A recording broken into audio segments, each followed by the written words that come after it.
The heavy silk of the wedding dress felt less like a garment and more like a suffocation, a white satin cage tailored to fit every curve of Maya's trembling body. Standing before the oversized, frosted mirrors of the church's preparation room, she hardly recognized the woman staring back. Her dark skin, usually vibrant and warm, looked ashen under the harsh fluorescent lights, contrasting sharply with the pristine, blinding white of the gown. This was not a celebration. It was a transaction. Her father, a man whose gambling debts had finally eclipsed his love for his only daughter, had not even looked her in the eye when he told her she was to be the payment. The door creaked open, and the sound hit her like a gunshot, making her jump in her heels. It was time. The hallway leading to the sanctuary smelled of beeswax and old fear, a scent that seemed to cling to the velvet walls.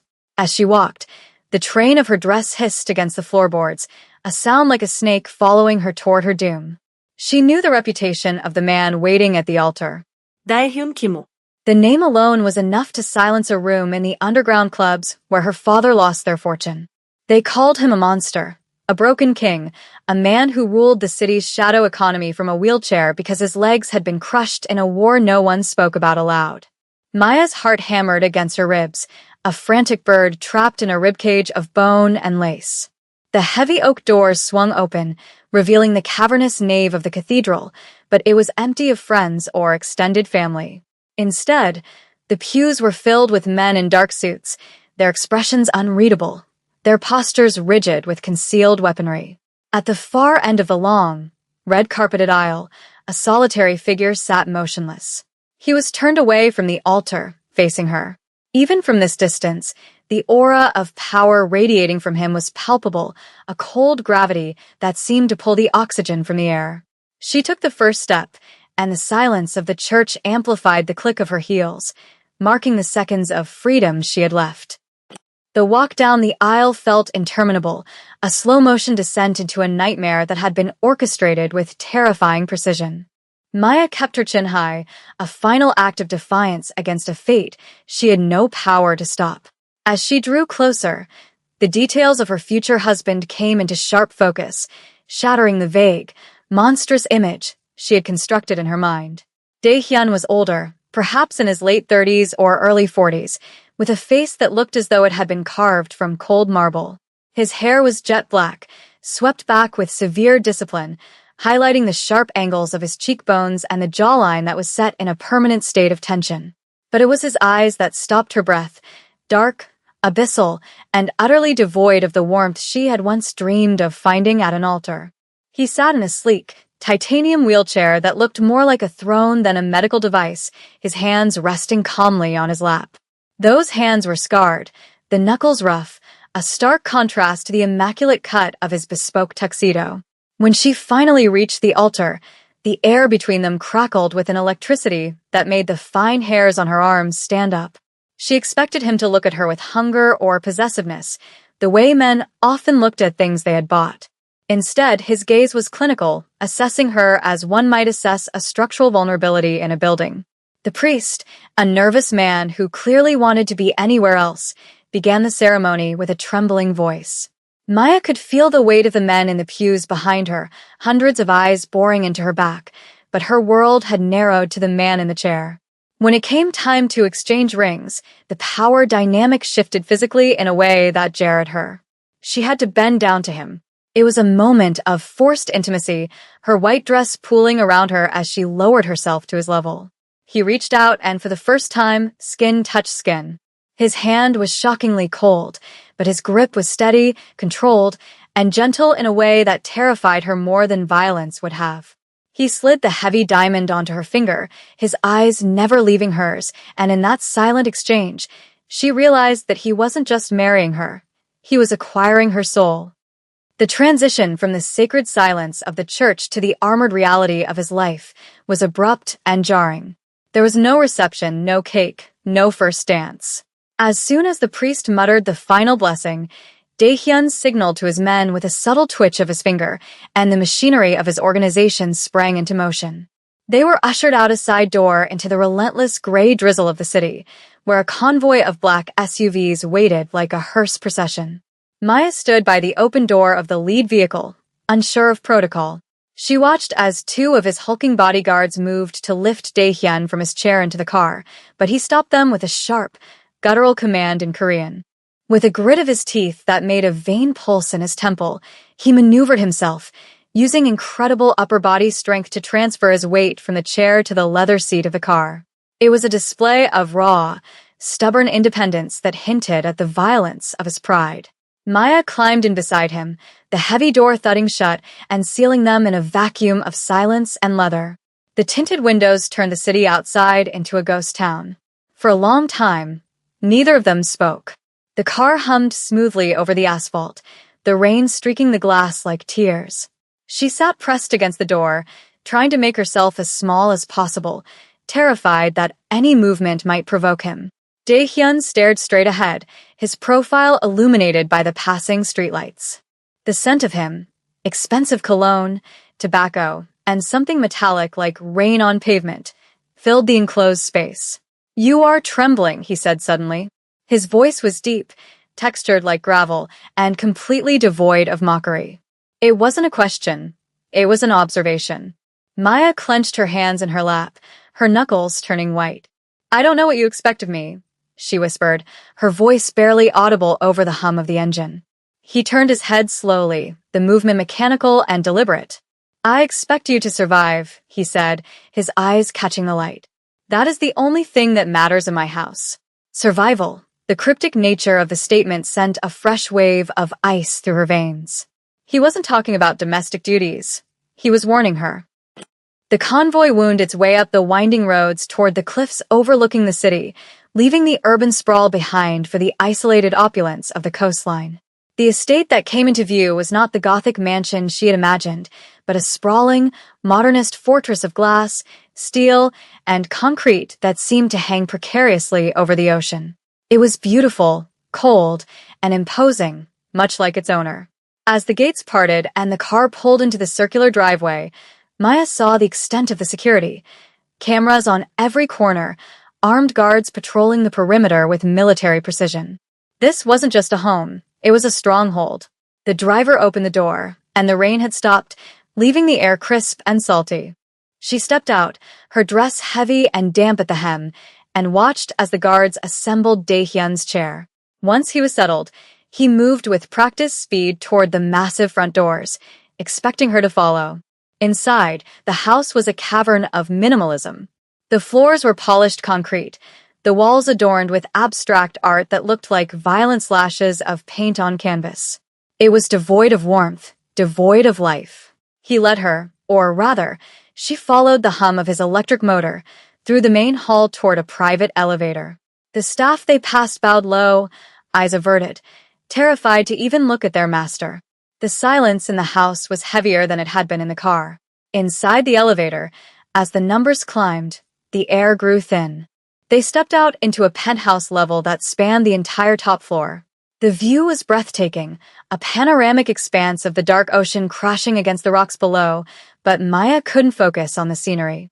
She was trapped in the sky with a man she knew only by his bloody reputation. Dae-hyun wheeled himself to a sideboard and poured a glass of amber liquid, his movements precise. "This is where we live," he said, turning to face her. "No guards come up here, unless I call them. There are no cameras on this floor." He took a sip of his drink, watching her. "You are wondering why you are here. Why I paid your father's debt," Maya nodded, her throat too dry to speak. He set the glass down with a sharp clink. "Because where you come from is a snake pit," he said, his voice dropping an octave. "And I needed someone who knows how to walk among vipers without getting bitten." He gestured for her to follow him down a long corridor, the sound of his wheels on the floor the only noise in the vast apartment. They reached a set of double doors, and he pushed them open to reveal a master suite that was larger than the entire apartment she had grown up in. A massive bed dominated the center of the room, draped in gray linens. Panic flared in Maya's chest, hot and blinding. This was it, the moment she had been dreading since her father signed the papers.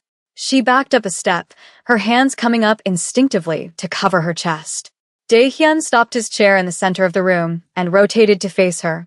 He saw the fear in her eyes, the raw, animalistic terror of prey cornered by a predator.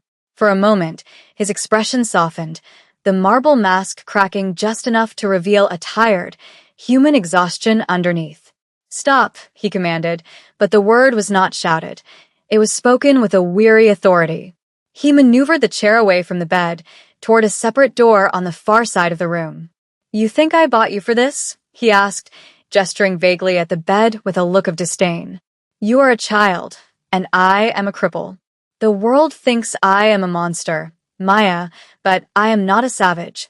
The use of her name, spoken with that strange, gravelly accent, stunned her into stillness. He pointed to the bed. "That is yours. You will sleep there. You will be safe there." He then pointed to the door he was near. "I sleep in the adjoining study. The door locks from your side." Maya stared at him, her mind struggling to process the reprieve. "I don't understand," she stammered. "Why marry me? Why bring me here?" If he cut her off with a sharp look. "Because your father was going to sell you to men who would not have given you a separate room," he said, the brutality of the truth hitting her like a physical blow. "You are my wife now. That title is a shield. No one touches you. Not the debt collectors. Not your father. And not me." He turned his chair around, his back to her, a barrier of black tuxedo and steel. "Go to sleep.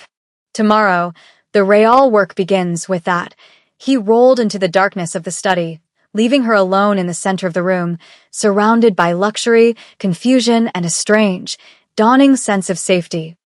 The first morning in the glass fortress broke not with sunlight, but with a gray, diffused luminescence that filtered through the floor-to-ceiling windows, casting the room in the color of pearls.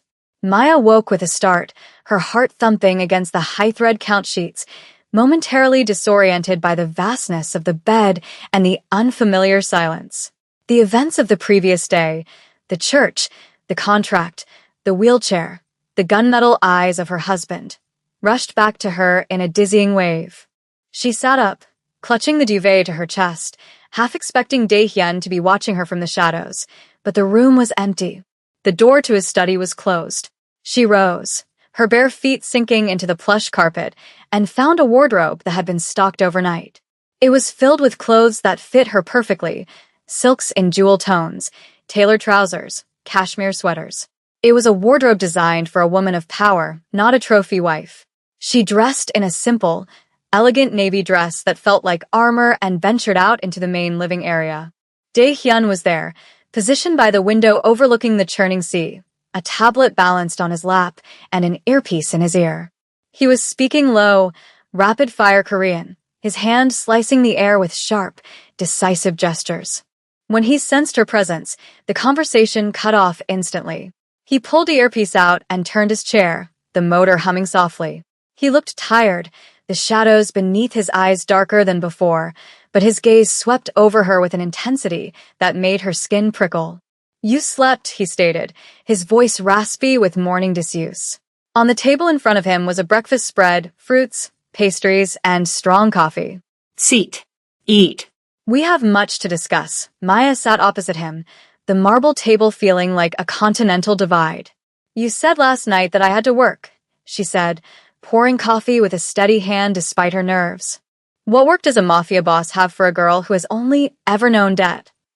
Dae-hyun leaned forward, resting his elbows on the arms of his chair, interlacing his scarred fingers.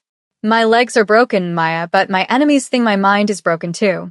They think I am weak because I cannot stand to look them in the eye." His eyes locked onto hers, burning with a dark, suppressed fire. "I need you to be my proxy. You will enter the rooms I cannot. You will hear the whispers they hide from me. You have lived in fear your whole life. You know how to smell a lie." He reached across the table, his hand hovering over hers for a second before retreating, a gesture of almost touch that left the air vibrating. "I am not asking you to hold a gun. I am asking you to be the queen on the board while I move the pieces." The preparation for her first public appearance as Mrs. Kim was grueling, a crash course in the intricate, lethal politics of the city's underworld. For 3 days, they barely left the penthouse. Dae-hyun was a demanding teacher, his patience thin but his instructions precise. He taught her the names of the rival families, the specific weaknesses of the city's councilmen, and the subtle signals he would use to communicate with her. But in the quiet moments between lessons, the atmosphere shifted from instructional to intimate. He would watch her as she studied the dossiers, his gaze lingering on the curve of her neck or the way she bit her lip when she was concentrating. On the fourth evening, they were to attend a charity gala, a neutral ground where predators mingled with high society. Maya emerged from the bedroom wearing a gown of emerald velvet that Daehyun had selected. It was modest in cut but devastating in fit, hugging her figure and leaving her shoulders bare. When she walked into the living room, Daehyun stopped his wheelchair mid-turn. The silence stretched, heavy and thick. He didn't say she looked beautiful. He didn't offer empty platitudes. Instead, he wheeled himself closer, stopping inches from her. He reached out, his cool fingers grazing her collarbone to adjust the thin gold chain she wore. The touch was electric, sending a shockwave straight to her core. "They will try to intimidate you," he murmured, his voice low and rough, staring at the pulse fluttering in her throat. "They will look at you and see a victim. Show them they are wrong." He looked up into her eyes, and for the first time, she saw a flicker of possession that wasn't about ownership, but about pride. "You are not just wearing my name tonight, Maya. You are carrying my honor." He took her hand, bringing it to his lips, but instead of kissing the skin, he pressed his forehead against her knuckles for a brief, vulnerable second. It was a gesture of reverence that shook her more than any threat could have. "Stay close to me," he commanded softly, releasing her hand. "Do not let go of my chair unless I tell you." The gala was a sensory overload of crystal chandeliers, orchestral music, and the cloying scent of expensive perfume masking the smell of corruption. The moment they entered the ballroom, the conversation died. Hundreds of eyes turned to them. The crippled king and his young, stunning bride.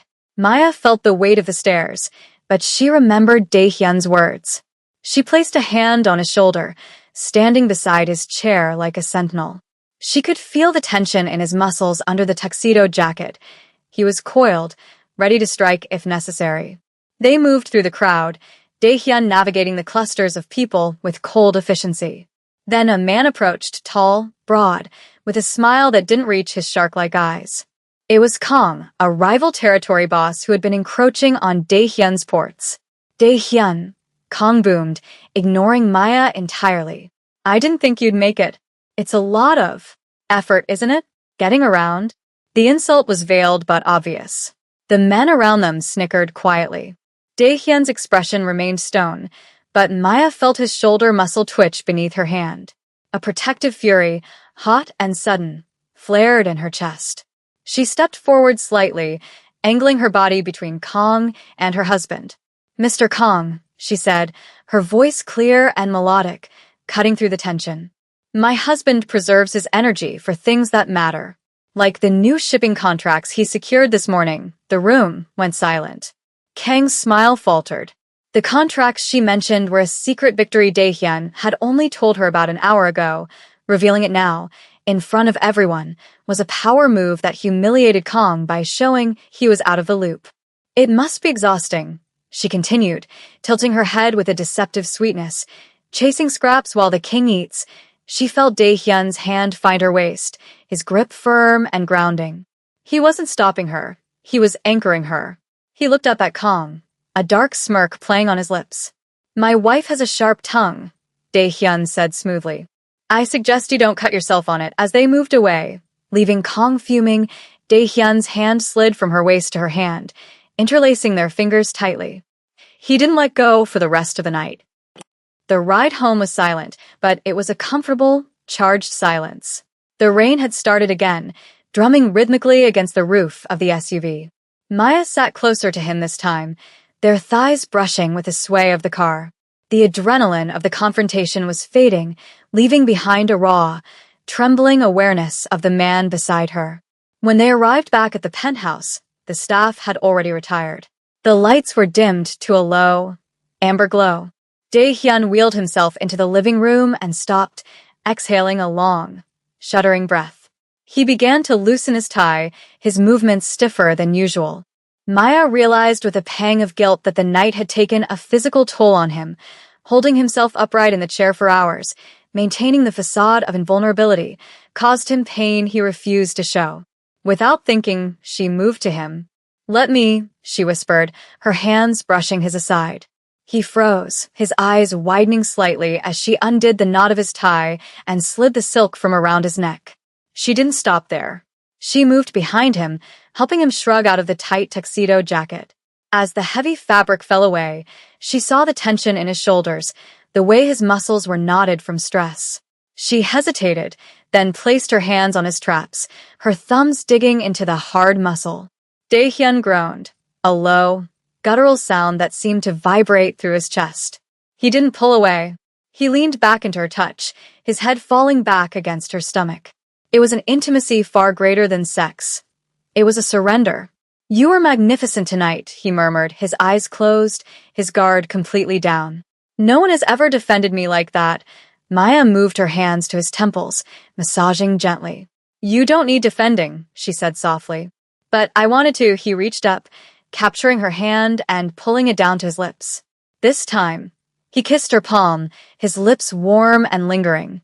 "I have spent 10 years building walls to keep people out," he whispered against her skin. "I did not expect you to climb them so easily." Days turned into weeks, and the boundaries between duty and desire began to blur into non-existence. The penthouse ceased to be a cage and became a sanctuary where the rest of the world couldn't touch them. They developed a rhythm. Mornings spent strategizing over coffee, evenings spent reading or listening to jazz records that Dae-hyun collected. The romance that grew between them was quiet, woven into the fabric of survival. It was in the way he would wheel into the kitchen just to watch her cook, or the way she would drape a blanket over his legs when he fell asleep working late.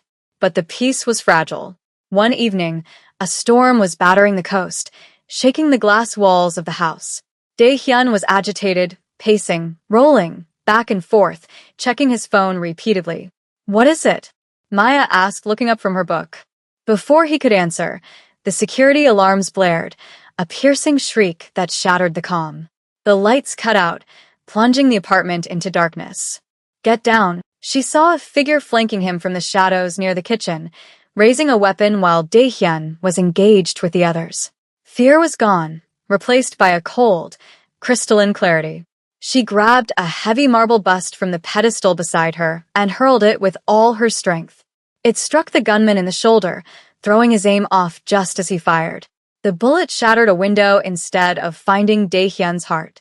Dae-hyun whipped around, saw the threat, and finished it with a single shot. Silence fell, heavy and smelling of cordite. The emergency lights flickered on, bathing the room in red. Dae-hyun wheeled toward her, his face pale, his eyes wide with a mixture of terror and rage. He didn't check the bodies, he checked her. He grabbed her face with both hands, his gun clattering to the floor. "I told you to run," he rasped, his voice shaking. "Why didn't you run?" Maya gripped his wrists, her own hands trembling. "Because you were here," she said, the truth of it hitting them both at once. "I'm not leaving you, Dae-hyun. Not ever." The aftermath of the attack changed everything. The breach had been orchestrated by a traitor in his inner circle, a man Dae-hyun had trusted for years. The betrayal hardened him to the outside world, but it shattered the last of his defenses with Maya. That night, after the police had been paid off and the bodies removed, the house was quiet again, but the air was charged with a new, undeniable reality. They were in the master bedroom. Dae-hyun had refused to let her out of his sight. He sat by the edge of the bed, the gun back within reach, but his focus was entirely on her. He looked at her as if he was seeing her for the first time, not as a debt payment, not as a wife, but as the only thing in the world that mattered. "I thought I was saving you," he said quietly, the confession hanging in the air. "When I paid your father, I told myself I was just acquiring an asset. A clean slate." He wheeled closer, trapping her between his knees. But that was a lie. He reached into his pocket and pulled out a small, worn photograph. He handed it to her. It was a picture of her, taken 3 years ago, walking out of a library in the rain. Maya stared at it, shocked. "You knew me," she whispered. "I saw you once," he admitted, his voice rough with emotion. "You were reading poetry in a park while your father was losing his life savings in my casino. You looked so defiant, So alive. I have been watching you ever since, ensuring no other debt collector touched you." He took the photo back and tossed it aside, reaching for her hands. "I didn't marry you to settle a debt, Maya. I created the debt so I could marry you. The revelation should have been terrifying. The depth of his obsession, the manipulation. But looking at him now, seeing the raw need in his eyes, she only felt seen. She stepped between his knees, closing the distance, and placed her hands on his chest, feeling the frantic beat of his heart. Then you made a good investment, she whispered, leaning down. Dae-hyun let out a ragged breath and pulled her down to him, his mouth crashing onto hers.